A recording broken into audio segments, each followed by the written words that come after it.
Hello everyone, আজকে চলে এসেছি একটা গেমস নিয়ে। তো কি গেমস হচ্ছে সেটা দেখতে থাকো তোমরা। স্টার্ট করছি। ফার্স্ট থেকে সবকে দিয়ে স্টার্ট করব।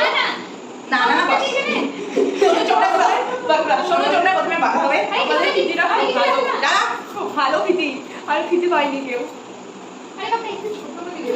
ঠিক আছে, দেখাইছে? এই দাঁড়া দাঁড়া ঠিক আছে। চলো স্টার্ট করো। আপনি মাথায় না বেরো। স্টার্ট। আরে বাপরে কি রে? কোন দিদি? হাত দিয়ে যাবে না। হাত দিয়ে যাবে না। সায়ন না। আস্তে আস্তে। কে রে সায়ন? হ্যাঁ, যাও। এই আস্তে মারা যাবে। ঠিক আছে, ঠিক আছে। এ তুই বলে দে। চলো, হাত দিয়ে যাবে না সায়ন, বলে দাও। বললি? এই আস্তে আস্তে ওটা একজনের মার কথা বলা স্ট্যান্ডার্ড। ঠিক আছে, স্টার্ট। বলে দি না।